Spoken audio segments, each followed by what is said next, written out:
안녕하세요. 저는 요양보호사 일을 하고 있는 50대 여자예요. 요즘 요양보호사 일을 하시는 분들 참 많죠? 우리나라가 고령화 사회라고 하던데 제가 봐도 갈수록 보살핌이 필요하신 노인분들이 많아지고 있는 것 같아요. 저는 이 일을 한 지는 꽤 됐는데 20년이 훌쩍 넘었네요. 예전에는 요양보호사라고 하지 않았고 가정보호사라는 말을 썼는데 이렇게 오랜 시간 동안 일을 하게 될 줄은 꿈에도 몰랐네요. 이 일이 여러 사람을 만나는 일이라 저도 지난 시간 동안 참 다양한 사람을 만났던 것 같아요. 그 중에서 제 마음속에 남은 사람들이 있어 그 이야기를 해보려고 해요. 제 인생 이야기이기도 한 사연 잘 들어주세요. 남을 보살피는 이 일을 하기 전에 저는 일반 사무직에서 일을 했었어요. 고등학교를 졸업하고 바로 취업을 해서 일을 했는데 월급을 받아서 집에 생활비로 보탰죠. 제가 집에서 장녀라서 동생들 학비를 보태야 했거든요. 월급의 대부분이 생활비로 들어갔지만 저는 전혀 아깝다는 생각을 하지 않았어요. 오히려 제가 도와서 엄마 일이 줄어든다는 생각에 더 뿌듯하기만 했고요. 5남매 중에 장녀인 저만 빼고 동생들은 다 대학을 나왔어요. 공부 잘하는 둘째와 넷째는 4년제 대학으로, 셋째와 다섯째는 놀기 좋아해서 전문대만 나왔는데 그래도 그게 어디예요. 대학을 나와서 그런지 지금은 다들 한 자리씩 하며 가정을 잘 꾸리고 있어요. 그 공부 뒷바라지를 제가 했다는 걸 기억하고 보답하는 동생들은 없지만 손 안 벌리고 잘 살아주는 것만으로도 저는 충분히 보답을 하고 있다고 생각해요. 뉴스를 보면 이혼이나 가정 불화로 망가지는 가정이 많잖아요. 저는 아직 살아계시는 부모님과 동생들 가족이 다들 행복했으면 좋겠어요. 더도 말고 덜도 말고 딱 그 정도만 바라며 빌고 있죠. 동생들 어느 정도 뒷바라지를 하고 나니 제 나이 28살. 남자한테 한눈 팔지 않고 오로지 돈 버는 것만 집중하며 살았는데 어느새 30을 앞두고 있으니 나도 결혼을 해야 하는데 하는 생각이 들었죠. 벌써 시집을 가서 아이도 낳고 사는 친구들도 있었기에 마음이 조급해졌기도 하고요. 남자를 한번 만나볼까 하는 마음이 있을 때 신기하게 인연인지 제 첫 남편을 만나게 됐어요. 일하던 사무실에 과장님이 소개해준 남자였는데 모르는 사람이라 기대도 없이 자리에 나갔다가 그게 인연이 됐죠. 그렇게 만나서 1년 만에 우리는 결혼을 하게 됐어요. 이상하게 이 사람이면 결혼해도 된다는 느낌이 있어서 연애도 길게 하지 않고 결혼까지 한 건데 신이 저를 질투하셨는지 6개월 만에 사별을 하게 됩니다. 첫 남편이 사고가 났다는 전화를 받았던 날이 아직도 선명하게 생각이 나요. 회사에서 신년 기념으로 등산을 갔는데 설산이라 많이 미끄러웠던 것 같아요. 등산화에 차는 아이젠도 없이 갔다가 그만 미끄러졌고 계곡으로 추락을 하고 말았죠. 재수씨, 김대리가 산행 중에 추락했어요. 네? 그래서 구조됐어요? 어떻게 됐어요? 지금 구조 중인데 이 상황 보고 다시 연락 줄게요. 그 사람 괜찮은 거죠? 살아있는 거 맞죠? 그게 연락도 줄게요. 괜찮을 거예요. 네, 연락 주세요. 주말에 저랑 같이 집에서 쉬고 싶다고 한 사람이었어요.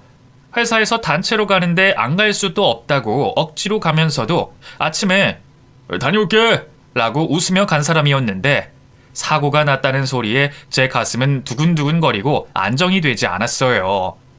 그래도 동료가 구조대가 왔다고 했으니 다치더라도 살아올 거라고 믿었는데 제 바람은 이루어지지 않았고 결국 남편은 송장이 돼 집으로 돌아왔죠.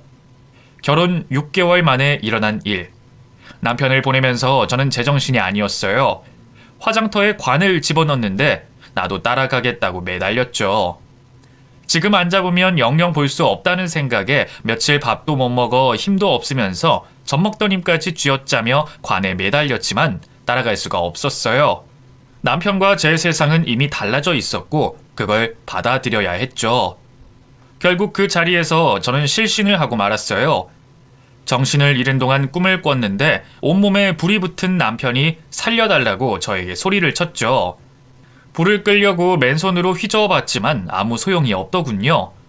내 옷에도 불이 달라붙어 비명을 지르다가 깨어났는데 남편은 이미 시부모님이 뿌리로 가신 뒤였고 그곳이 어딘지 아직도 저는 모르고 있어요. 너 때문이야. 네가 우리 경환이 잡아먹은 거야. 네가 우리 경환이 죽인 거야. 어머님, 이러지 마세요. 저도 미칠 것 같아요. 미칠 것 같다고? 나는 자식 잃은 내 마음을 어떨 것 같냐? 너 때문이야. 우리 경환이에게 이런 일이 생긴 건 다 너 때문이라고. 야, 여보, 진정해. 이게 왜 며느리 탓이야? 이런 말 할수록 서로가 힘들 뿐이야. 아이고, 내 아들 내놔. 제가 집안에 잘못 들어와서 아들이 죽은 거라며 저를 붙들고 절규하던 시어머님. 어머님은 하나 있는 아들을 잃으셨지만 저 역시 남편을 하루아침에 잃은 사람이었어요. 밥도 못 먹고 잠도 못 자서 헬스케진 제가 어머님 눈에는 들어오지 않으셨던 모양이었죠. 그래도 숨쉬고 있지 않냐며, 그래도 이승에서 살고 있지 않냐며 죽은 지압이 따라가지 않고 뭐하고 있냐는 시어머니의 호통. 그 호통에 제가 살아있는 게 죄처럼 느껴졌죠. 나도 죽어야겠다 그런 생각을 하고 있을 때 갑자기 하혈을 하게 됐고 병원에 실려갔는데 저도 모르게 임신을 한 상태였더군요. 임신 4개월이었어요. 워낙 제가 마른 체형이라 배가 나오길래 살이 찐 건 줄만 알았어요. 남편과 저의 아이가 생긴 줄도 모르고 있다가 처음으로 알게 된 그날 아이가 유산이 됐죠. 심한 스트레스를 몸이 버티지 못하고 아이까지 떨어뜨려 버린 거예요. 유산이 됐다는 걸 알았을 때 정말로 저는 세상을 뜨려고 했어요. 살아갈 이유가 없었죠. 먹는 것도 있고 누워만 지냈어요. 정신을 차려도 멍하니 초점 없이 있으니 엄마가 놀라셔서 저를 붙들고 통곡하셨죠. 이러다가 딸 자식 잃을까 걱정되신 엄마는 눈물로 저에게 사정을 하셨어요. 정신 좀 차려, 이거사. 산 사람은 살아야지. 이러다가 네 신랑 따라가려고 그래? 아이고, 엄마, 남편도 자식도 잃은 년이 뭐하러 살아? 무슨 낙으로 사냐고. 차라리 죽는 게 낫지, 죽는 게. 이년아, 애미 앞에서 그게 할 소리야? 네가 죽긴 왜 죽어? 네가 무슨 죄가 있다고 죽어? 안 돼, 절대로 안 돼. 내 눈에 흙이 들어오기 전까진 너 이러고 사는 거 나는 못 본다. 미정아, 정신 차려라. 제발 정신 차려. 엄마, 나 이제 어떻게 살아? 태어나서 엄마가 그렇게 많이 우는 걸 처음으로 봤어요. 딸 자식 잘 키워서 시집까지 보내놨더니 반년 만에 과부되고 자식도 잃었으니 곁에서 지켜보는 엄마가 얼마나 속이 쓰리셨을까요. 그런 엄마 마음을 헤아리지 못하고 저는 계속 정신을 빼놓고 살았어요. 부모님께 참으로 몹쓸 불효녀였죠. 그러다가 차츰차츰 슬픔도 잊혀갔어요. 시간이 흐르고 흘러 새해가 밝고 일상을 보내며 제 슬픔에도 굳은 살이 생겼고 드디어 자리를 털고 일어날 수 있게 됐죠. 일은 해야겠는데 무슨 일을 할까 하다가 지인의 소개로 가정보호사 일을 하게 됐는데 솔직히 그런 일을 하기에 나이가 젊었어요. 함께 일하는 사람들 중에서 제가 제일 어린 나이였고 젊은 사람들은 찾아보기 힘들었죠. 그만큼 고된 일이었는데 몸이 힘들다 보니 잡생각을 할 여유가 없더라고요. 아침이면 바쁘게 출근을 하고 일을 마치고 집에 와 밥을 먹고 나면 몸이 피곤해서 잠들기 일쑤였죠. 열심히 일해서 월급을 받으면 그 돈으로 부모님이랑 여행이나 다니고 맛있는 음식도 사 먹고 좋아하시는 부모님을 보면서 저도 점점 웃음을 찾을 수 있게 됐어요. 그러다 보니 일도 재미가 있더군요. 동료들 중에 짜증내는 사람들도 많았거든요. 하지만 저는 그러지 않았어요. 저에게 주어진 일을 즐기면서 그리고 제가 보살펴드리는 할머니 할아버지를 좀 더 생각하며 돌보다 보니 어느 순간 저를 찾는 사람들이 생기기 시작했죠. 혹시 다음에 우리 아버지 좀 맡겨도 될까요? 지금 제가 담당하는 할머님들이 많아서요. 언제 될지는 장담을 못 드리는데 아니면 다른 가정보호사님 소개해드릴까요? 저희 센터에 저 말고도 잘하시는 분들 많아요. 아니, 딴 사람은 싫고 나는 허 선생이 더 좋은데. 우리 아버지도 허 선생을 원하고 그 지난번에 한번 관리 받으셨잖아. 그 뒤로 허 선생만 찾으셔. 네, 자리 생기면 연락드릴게요. 그래, 좀 부탁해요. 연락드릴게요. 몸은 힘들어도 찾아주는 분들이 생기니 기분도 좋고 뿌듯하기도 했어요. 하지만 나름 고충도 있었죠. 저를 배정받고 싶다고 개인적으로 요청하는 분들이 생기면서 같이 일하는 동료들 사이에서 불화가 생겼거든요. 자기들도 열심히 하는데 왜 저만 찾냐는 거죠. 혹시 다른 짓 하는 거 아니냐며 기분 나쁜 소문까지 돌게 되자 그곳에서 더 이상 일을 할 수가 없었어요. 별 수 없이 일을 그만두고 개인적으로 의뢰를 받아서 일을 하게 됐죠. 케어받으시는 분들 요구사항은 더 까다로워졌지만 페이를 후하게 쳐주셔서 감수할 만했고 해마다 월급을 올려주셔서 그 전보다 훨씬 돈을 더 많이 벌 수가 있었어요. 한번 인연을 맺은 분들은 병원에 장기 입원을 하시거나 돌아가시기 전까지 쭉 저와 인연을 맺으셨는데 대부분 3년을 넘기지 못하셨죠. 그래서 몇 분을 보내고 나니 어느새 저도 일을 한 지 10년이 훌쩍 넘어 있었어요. 그러는 사이 제 나이도 40을 바라보고 있었고 더 이상 죽은 남편과 아이 때문에 우는 일은 없었죠. 그런 저를 보고 엄마는 재혼을 조심스레 말씀하셨어요. 너한테 선자리가 하나 들어왔는데 한번 만나볼래? 이 나이에 무슨 결혼이야. 나 결혼 안 해. 왜 안 해? 한번 다녀왔지만 얼마 살지도 않았는데. 얼마든지 새 출발할 수 있어. 그냥 눈 딱 감고 한 번만 만나봐. 엄마, 나 결혼 못해. 이제 겨우 울지 않게 됐다 뿐이지. 아직도 꿈에 나와. 그런데 어떻게 다른 남자랑 살 수 있겠어? 사람한테 받은 상처는 사람한테 치유받는 거야. 이미 죽은 사람 계속 생각해서 뭐해? 너는 네 인생이 불쌍하지도 않아? 그만 얘기해요. 못 들은 걸로 할게요. 아이고, 저 미련 곰탱이. 나도 모르겠다. 네 마음대로 해. 고집부리는 저를 보며 엄마가 많이 속상해 하셨어요. 하지만 어쩌겠어요. 제 마음이 그런 걸. 원해서 한 결혼도 그 모양인데 억지로 해서 또 무슨 일이 생길 줄 알고 차라리 혼자 사는 게 속 편하다 싶었죠. 그래서 이제 결혼 얘기는 하지 말라고 단호하게 말을 했죠. 돌봐드리고 있던 할머니가 돌아가시고 잠시 쉬고 있을 때였어요.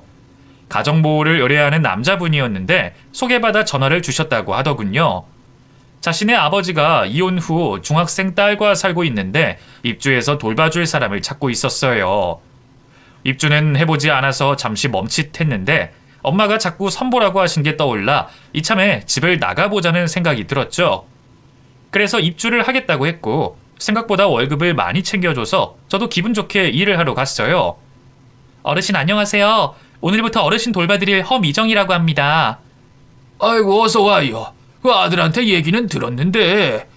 네, 제가 알아서 하지만 혹시 필요하신 게 있거나 불편하시면 말씀 주세요. 아직 점심 전이시죠?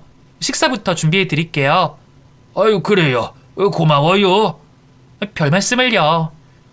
회사를 운영하다가 지금은 은퇴를 하고 집에서 지내고 있는 할아버지셨어요. 중학생 딸이 하나 있었고 집안일을 해주는 가정부도 있었죠. 저처럼 상주하지는 않았지만 그 집에서 오래 일을 해서 가족사에 대해 훤한 사람이었어요. 사람이 다정하고 좀 수다스러운 사람이었는데 첫 출근했던 그날부터 우리는 친해졌죠. 저 영감님 왕년에 얼마나 날렸는지 몰라. 그래요? 그 이혼한 부인이 셋이나 돼. 지금 같이 사는 중학생 딸내미가 마지막 부인 딸인데 부인이 그만 죽었어. 5년 전에. 왜 죽었는데요? 그 젊은 남자랑 바람 피우다가 차 사고 나서 죽었어. 그 후로는 여자 안 들이신데. 그래요? 여자한테 학을 떼했지 뭐. 첫째 둘째 부인 사이에 아들들도 셋이나 있는데 다들 연락도 안 하고 살아. 유산을 일찌감치 떼줬다나 봐. 그 뒤로는 나 몰라라 하지 뭐. 외로운 분이시네요.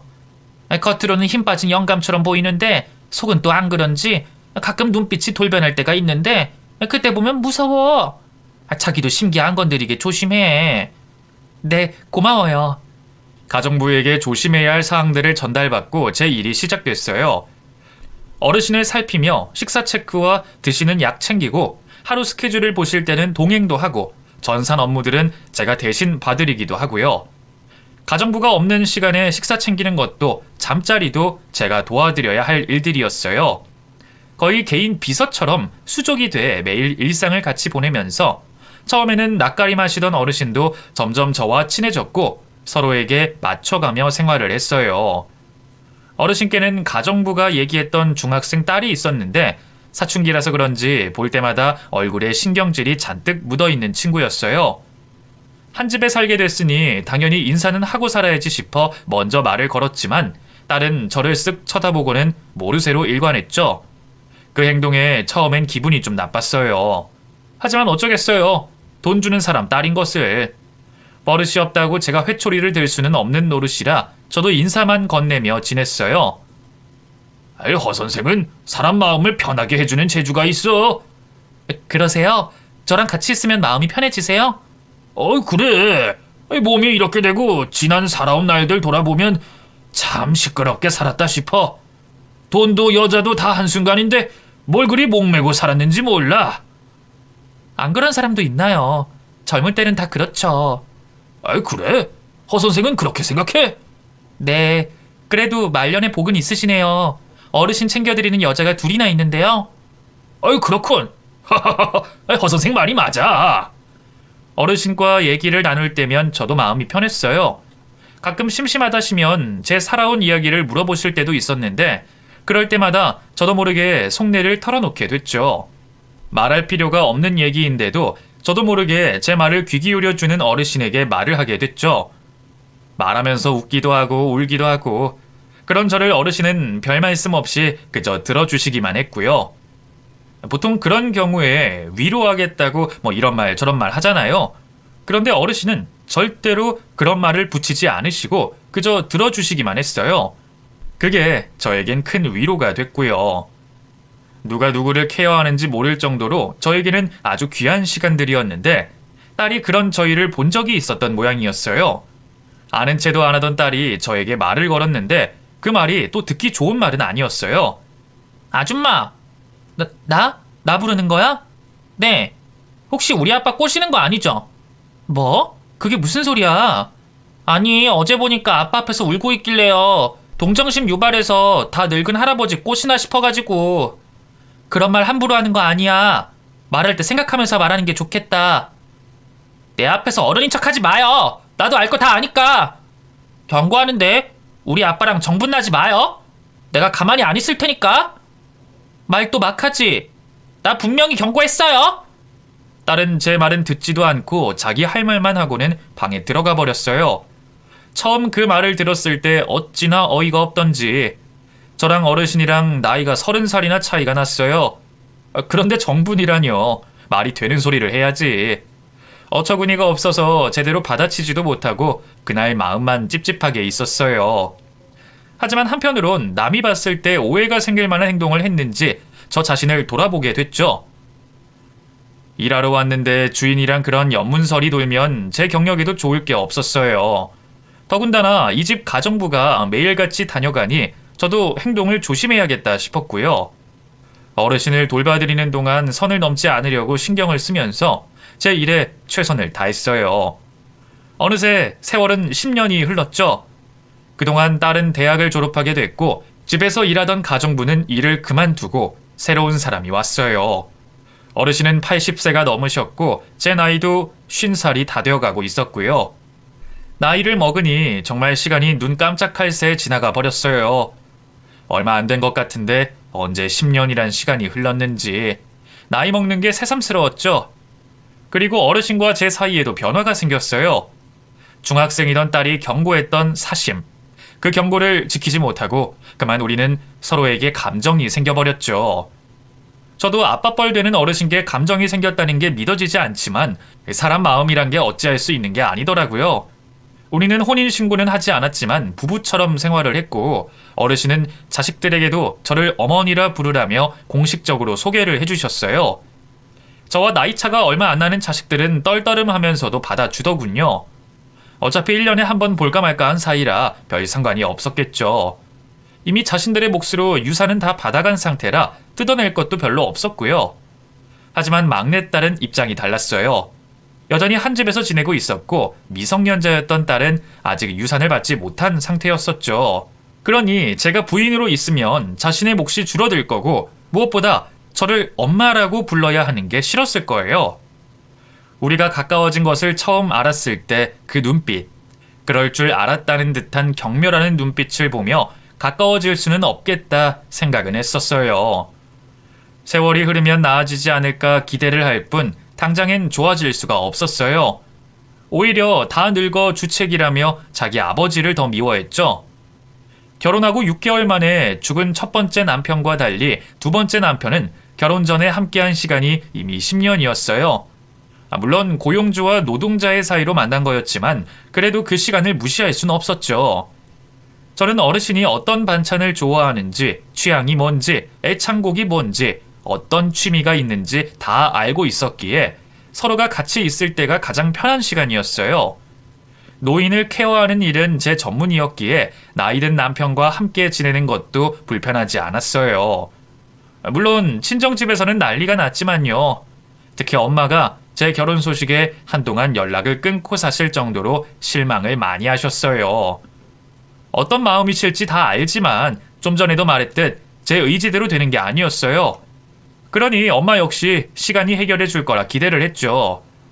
하지만 두 번째 결혼 생활도 오래가지 않았어요. 당연한 일인지도 몰라요. 언제 죽어도 이상하지 않는 남편을 맞이했으니 이별이 빨라도 어쩔 수가 없었어요. 남편은 결혼하고 5번째 맞는 겨울에 폐렴으로 결국 죽었어요. 병원에서는 노안이라고 봐도 좋다고 했고 호상으로 장례를 치렀죠. 장례식장에는 남편의 부인들과 자식들이 왔고 그들은 호적에도 올라가지 않은 저를 우습게 쳐다봤어요. 그 시선을 감당하며 서 있었지만 저는 부끄럽지 않았습니다. 마지막에 남편이 사랑한 사람은 저였으니까요. 제 품에서 마지막 숨을 거뒀으니 제가 장례식장을 지키는 건 당연한 권리였어요. 아줌마, 안 나가요? 유언장 같이 받잖아. 너 결혼할 때까지 나랑 같이 살아야 한다는 거. 유산 받고 싶지 않아? 나도 이제 성인이에요. 혼자 충분히 지낼 수 있다고요. 자꾸 월권 할래요? 나는 어르신 유언대로 할 거야. 네가 뭐라고 하든 귀에 들리지 않아. 유산 포기하고 싶다면 마음대로 해. 나간다고 해도 말리지 않을게. 하지만 내가 이 집을 나가는 일은 없을 거야. 아이 진짜 짜증나. 어른 같지도 않은 게 계속 어른 행세해. 아줌마가 뭔데? 내 엄마야 뭐야? 나 네 엄마 맞아. 혼인신고 안 해도 사실혼이고 충분히 법적 효력이 있어. 나 네 엄마 맞고 자격에 맞게 행동할 거야. 그냥 나가 죽어요. 남편은 죽으면서 유언장을 남겼는데 막내딸에게 주는 유산은 결혼할 때 넘긴다는 걸로 되어 있었어요. 그 전까진 저와 한 집에 살아야 한다는 조건까지 있어서 우리는 집에서 계속 같이 살아야 했죠. 딸은 그게 불만이었고 그 화풀이를 저에게 했어요. 저라고 그 천방지축인 딸과 같이 있고 싶겠어요.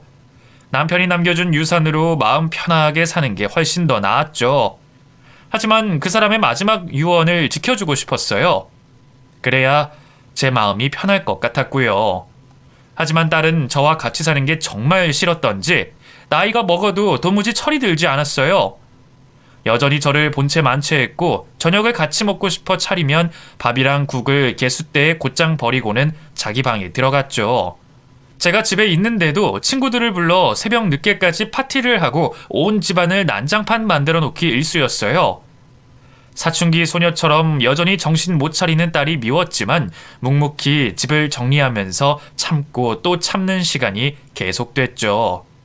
그렇게 몇 년 뒤 우리 사이가 가까워질 계기가 생겼어요. 딸이 연애를 하는데 의사 지망생이었고 결혼까지 생각하고 있다면서 저에게 도와달라고 말을 꺼내더군요. 이번에 졸업반인데 장학금을 놓쳤대요. 학비 좀 보태줘요. 그 애 집에서 학비를 해주겠지. 왜 우리가 줘야 하는데? 걔네 집 진짜 못 살아요. 홀어머니 혼잔데 동생들도 있고. 어차피 나중에 결혼하면 나 먹여 살려야 되는데 도와줄 수 있잖아요. 네? 네가 지금 푹 빠져서 분간이 안 되는 것 같은데 그건 아니야. 엄마 부탁드려요. 내가 정말 도와주고 싶어서 그래요. 네? 도와주세요 엄마. 엄마? 내 엄마. 이제 우리 둘밖에 안 남았잖아요. 가족끼리 서로 의지하면서 살아야죠. 엄마가 내 소원 들어주면 정말 좋겠어요. 그래도 물론 자기가 원하는 게 있어서이겠지만 딸이 처음으로 저에게 엄마라고 불러줬어요. 기대하지 않았던 말이기도 하고 처음 듣는 말이라 그 단어를 듣는 순간 제 머릿속은 정지가 돼버렸죠. 딸은 제가 멈칫하는 걸 눈치채고는 더 살갑게 매달렸고 원한다면 그 남자를 저에게 소개시키겠다고도 했어요. 단호하게 거절을 하지 못한 저는 그 의사 친구를 소개받았고 저를 처음 보는 자리에서 어머님! 이라며 깍듯하게 인사를 했죠.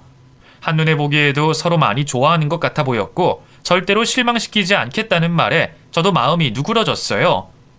이후 몇 년 뒤에 우리 집 사위가 될 그 친구의 뒷바라지를 해주게 됐죠.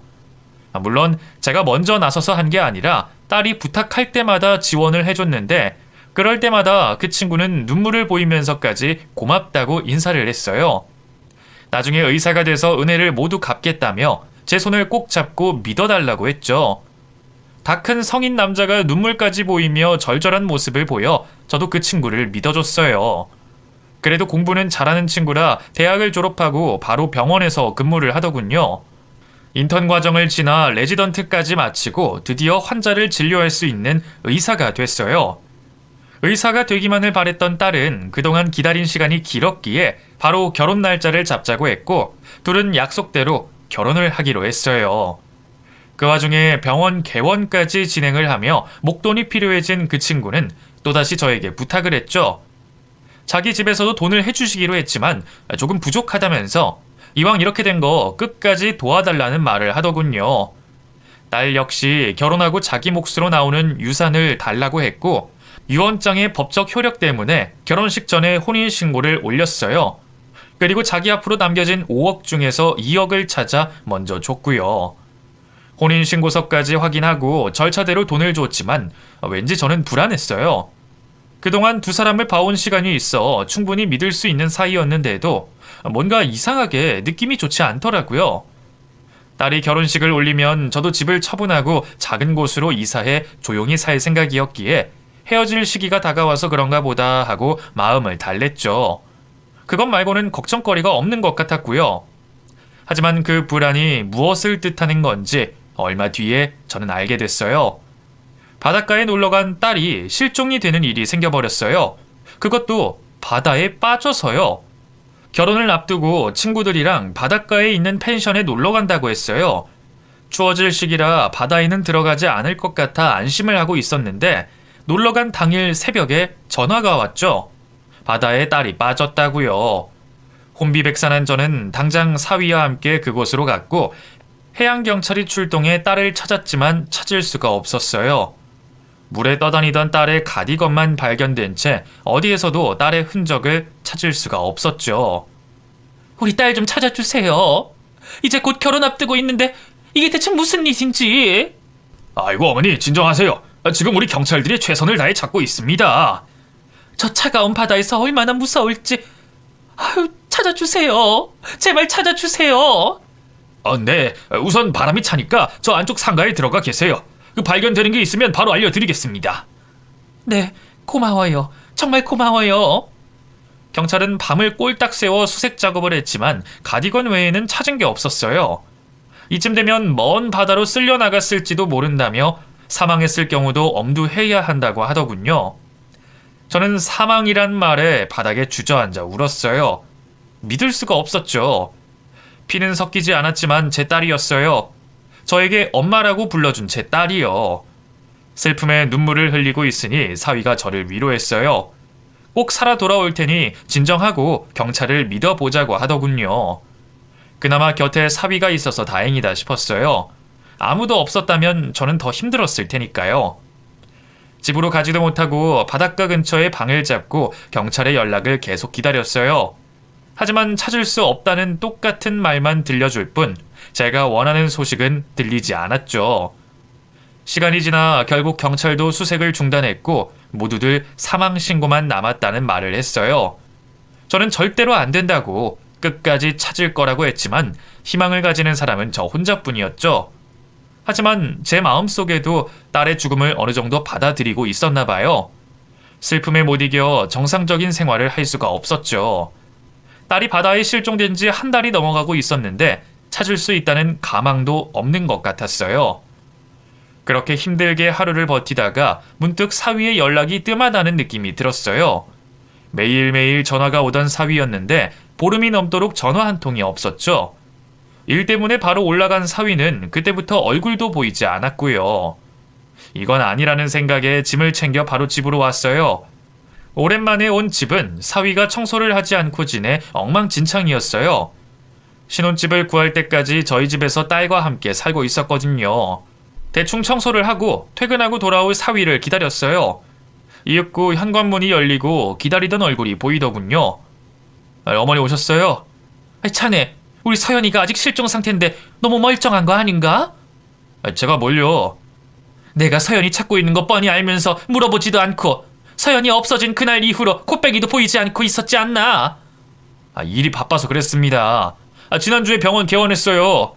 돈 투자해서 병원 차렸는데 운영은 해야 할 거 아닙니까? 뭐? 병원을 개원해? 서연이도 없는데? 서연이 때문에 다 죽자는 말씀이세요? 어머니 돈도 들어갔지만 저희 부모님 돈도 상당히 많이 투자됐어요. 제가 오픈 안 하면 그 돈 다 날리게 되는데 저는 그 꼴 못 봐요. 자네 설마 돈 때문에 우리 딸한테... 이런 말은 안 하려고 했는데. 왜 이러나? 이거 놓게! 갑자기 사위가 제 팔을 잡고 제 가방도 한 손에 들더니 현관 쪽으로 끌고 나갔어요.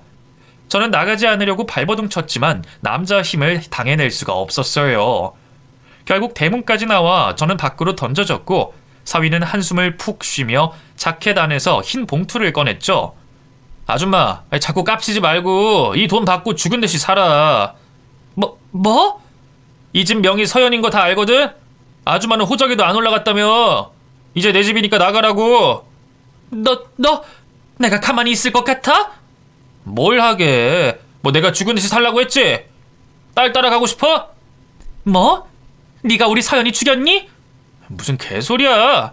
시끄럽고 내 경고 잊지 마. 라고 하더니 대문을 꽝 닫고 들어가 버렸어요. 저는 기가 차서 어찌할 줄도 모르고 대문 밖에서 발만 동동 거렸죠. 대문을 두드리며 문을 열어달라고 소리를 질렀는데 잠시 뒤 신고받고 출동한 경찰에게 잡혀 결국 경찰서까지 다녀왔죠. 분해서 미칠 것 같았어요. 그동안 그 인간에게 뒷바라지 해준 게 얼만데 순진한 딸을 꼬셔서 하나하나 다 빼먹고 이제는 집주인 행세까지 하는 모습이 모두가 계획적이었구나 싶은 생각이 들었어요. 딸은 그 인간을 좋아해서 속았다 치고 저는 나이도 먹고 세상 편하게 산 것도 아닌데 그 인간에게 속은 것이 너무나 분하고 원통했죠. 그리고 마지막 대화에서 딸 따라가고 싶냐는 말에 이 인간이 딸을 바다에 빠뜨린 건 아닌가 싶은 생각까지 들더군요. 당시 그 인간은 병원에 있었는데도 누군가를 사주해서 딸에게 해코지를 한 건 아닌지 별의별 생각이 다 들었죠. 억울하고 원통해서 속이 터질 것 같아 가만히 있을 수가 없었어요. 집을 찾아가 보고 병원에도 가서 난동을 부렸지만 그때마다 경찰선에 붙잡혀 가야 했죠. 몇 번이나 제 딴에 발악을 했지만 통하지 않았고 결국 딸을 찾는 방법밖에 없다 싶었죠. 딸이 빠진 바닷가를 찾아가 이잡듯이 뒤지기 시작했어요. 이미 먼 바다로 떠내려가고도 남을 만큼 시간이 흘렀지만 작은 단서라도 찾아야 한다는 생각에 맹목적으로 뒤지고 다녔죠. 하지만 시간이 흘러 아무런 성과가 없었어요. 밤이면 시커멓게 변하는 밤바다가 무서워지기 시작했죠. 철썩철썩 파도가 나를 집어삼킬 것 같다는 착각도 들었어요. 점점 저는 정신력이 떨어졌고 기운을 잃어갔죠. 어느 순간 이제는 포기해야 하는 건 아닌가 하는 생각이 들었고 자포자기 심정으로 시간만 보내고 있는데 오랜만에 아는 사람이 연락이 왔어요. 예전에 같이 일했던 그 가정부였죠. 나야, 그 뭐하고 지내? 아유, 오랜만이네요. 잘 지냈어요? 나야 뭐 맨날 똑같지. 자기 팔자 고칠 동안 나는 뭐하고 있었는지 몰라? 네. 좋은 인연이 또 나타나겠죠. 이왕이면 돈 많은 남자 만났으면 좋겠네. 아이고, 딴 게 아니라 오늘 그 집 사위 병원에 갔다 왔는데 이번 주에 결혼식이 있다네? 결혼식이요? 그래, 그 원장 결혼한다고 휴진이라 하더라고. 저번에 혼인신고 먼저 했다고 했지? 그래서 이번 주에 결혼하는구나 싶었지. 통화를 하면서 갑자기 정신이 번쩍 들었어요. 결혼을 한다니. 우리 딸은 아직도 찾지 못했는데 대체 누구랑 결혼한다는 건지 이해가 되지 않았어요. 순간 이 인간이 딴 여자가 생겼구나 싶었죠. 뒤통수 치기 전문이니 또 어디서 돈 많은 여자 꼬셔서 빼먹으려고 하는구나 싶더군요. 가만히 있어서는 안 되겠다 싶었어요. 그 결혼 내가 가서 막아야겠다. 그 인간의 실체를 다 밝혀야겠다 싶었어요. 결혼식이 있는 그날에 식장으로 찾아갔죠. 먹물이라도 끼얹어줄 생각에 문구점에서 대용량 먹물을 사서 들고 갔죠. 식장 앞에 도착하자 심장이 쿵쾅거리고 손이 부들부들 떨렸어요. 신랑 신부의 이름을 보는데 뭔가 이상했죠. 신부 이름이 딸의 이름과 같았어요. 저는 떨리는 몸을 진정시키며 천천히 식장 안으로 들어갔고 저 앞에 서 있는 신랑과 신부가 보였어요. 환하게 웃고 있는 두 사람. 그런데 신부의 얼굴을 본 순간 깜짝 놀라고 말았어요. 죽은 줄로 알았던 딸이 그곳에 서 있었죠. 저는 사람들을 제치며 단상 위로 올라갔어요. 갑작스런 제 행동에 식장 안은 술렁거렸고 신랑은 사색이 되고 있었어요. 딸에게 눈을 고정한 채 가까이 갔는데 반가움에 눈물이 이미 흘러내리는 저와 달리 딸은 멀뚱한 표정으로 저를 쳐다보고 있었어요. 드디어 가까이 갔을 때 멀리서 봤을 때는 딸의 모습이었지만 가까이 가니 다른 사람이었죠. 이 여자 누구야? 서연이가 아니잖아. 아 진짜 인생이 도움이 안 되네. 결혼식 끝나고 다 설명할 테니까 기다려요. 지금 난동 부리면 국물도 없어요. 그 인간이 무시무시한 표정으로 저에게 말을 했고 할 말이 너무 많았지만 단상에서 내려와 구석에서 기다렸어요. 이윽고 결혼식이 끝나고 대기실 뒤편에서 그 인간과 마주했어요. 저 여자 누구야? 왜 우리 서연이 이름으로 결혼식 하는 거야? 죽은 사람은 죽은 사람이고 우리는 산 사람 아닙니까? 살아야죠. 알아듣게 말해. 저 여자가 서연이 대타예요. 뭐라고? 서연이 재산 그냥 묵혀둘 거예요? 사망 신고하면 끝날 것을 안 하겠다면서요. 나는 현실주의자라서 당장 돈을 뺏어야겠고 방법은 이것밖에 더 있습니까? 너 아이씨, 어떻게 알고 와가지고. 당신만 오늘 없었으면 아주 좋았을 텐데. 이렇게 된 거 그냥 모른 척 해줘요. 재산 정리하고 얼마 챙겨줄 테니까. 이 천벌 받을 인간? 짝짝. 분을 이기지 못하고 따귀를 때렸어요. 말로 해서 못 알아들으니 때려서라도 버릇을 고쳐야죠. 저한테 맞은 그 인간은 고개가 획 하고 돌아가더니 아팠던지 저를 때리려고 손을 들었어요. 이제는 나를 때리려고도 하는구나 싶어 기가 차더군요. 절대 굴하지 않고 노려보고 있자니 피식 웃으면서 식장으로 다시 돌아가 버렸죠. 그 인간은 한 번도 저에게 잘못했다는 말을 하지 않았어요. 여유로운 모습을 보면서 저는 입술을 잘근잘근 씹었어요. 절대로 가만두지 않겠다고 벼르면서요. 저는 그 길로 경찰서로 갔습니다. 이미 핸드폰으로 대화 녹음을 하고 있었고 그걸로 그 인간 고소를 했어요. 피 한 방울 섞이지 않은 딸을 위해 그 인간을 반드시 벌받게 하고 싶었어요. 경찰은 제 녹음 파일을 듣고 그냥 넘어갈 일이 아닌 것 같다며 수사에 들어갔어요. 드디어 그 인간의 실체를 밝히게 돼서 저는 너무나 기뻤죠. 수사를 시작하자 그 인간이 한 짓이 만천하에 드러났어요. 딸의 명의를 도용하기 위해서 딸과 체구가 비슷한 외국인을 섭외해 얼굴까지 성형을 시켰더군요. 딸을 닮은 그 얼굴로 딸 행세를 하며 재산을 모조리 갈취하려고 했던 정황이 모두 드러났고 그들은 체포가 됐어요. 그게 아니라고 발뺌을 해봤지만 이미 증거는 모두 있었기에 도망갈 수가 없는 상황이었죠. 명의 도용과 횡령건으로 재판을 받고 있고 제 바람은 그 인간이 빠져나오지 못하고 감옥살이까지 하는 것이에요. 그 인간 부모는 억장이 무너지겠지만 모두 자업자득이죠. 은혜를 원수로 갚은 인간들은 벌을 받아야 해요. 저는 한동안 아무것도 못하고 지내다가 요즘 다시 요양보호사 일을 시작했어요. 개인적인 일은 하지 않고 다시 센터에 등록해서 정식으로 요양보호사 활동을 하고 있어요. 예전에 비해 돈은 적지만 이 일이 훨씬 마음이 편하고 보람도 커요. 내 손길이 정말 필요한 이웃에게 도움을 준다는 건 사람이 할 수 있는 가장 귀한 일인 것 같아요. 또 인연이 얽히게 될까봐 할머니 분들만 담당하며 일을 하고 있죠. 딸은 아직도 실종 상태입니다. 다들 죽었을 거라고 해요. 하지만 저는 계속 기다릴 겁니다. 언젠가 돌아왔을 때 필요할까봐 딸 몫에 돈도 보관하고 있어요. 꼭 돌아왔으면 좋겠어요. 제 이야기는 여기까지예요. 만만하지 않은 인생 얘기에 혹시 복장 터지시는 건 아닌가 모르겠어요. 살아보니 돈도 부귀 영화도 다 중요한 게 아닌 것 같아요. 마음 편히 살 수 있는 것, 그게 최고인 것 같습니다. 오늘도 주어진 제 일에 감사하며 하루를 보낼 거예요. 들어주신 분들 감사합니다.